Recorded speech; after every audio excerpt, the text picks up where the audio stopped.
আমি একেবারে একটা নতুন জগতে পা দিলাম এবং এই সর্বভারতীয় দলে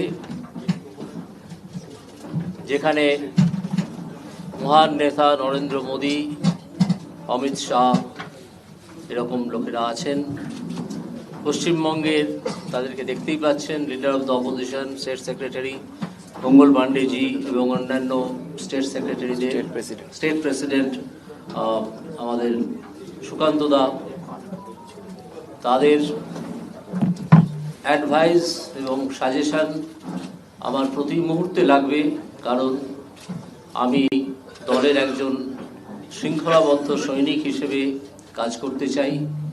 যে দায়িত্বই আমাকে দল থেকে দেওয়া হোক না কেন তা যথাযথভাবে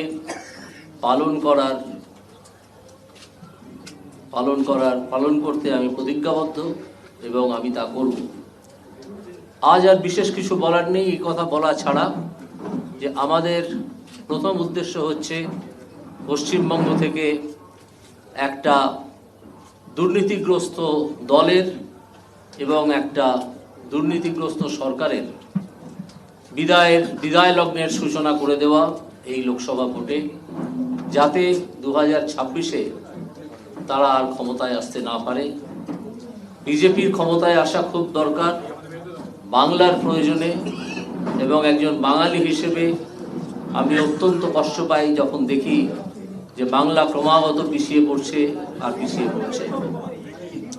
তাই আমি সর্বভারতীয় দলে যোগ দিয়েছি, যেখান থেকে এই দুর্নীতিগ্রস্ত দল এবং দুর্নীতিগ্রস্ত সরকার এদের বিরুদ্ধে একটা ভয়ঙ্কর লড়াই শুরু করা যায় এবং একটা সিরিয়াস লড়াই শুরু করা যায়। আজ আপাতত এইটুকুই। এরপর আপনারা দেখতে পাবেন যে আমার দায়িত্ব, দল থেকে দেওয়া দায়িত্ব আমি পালন করছি কি করছি না, এবং আপনারা এবং পশ্চিমবঙ্গের মানুষ তার একটা অ্যাসেসমেন্ট করবেন।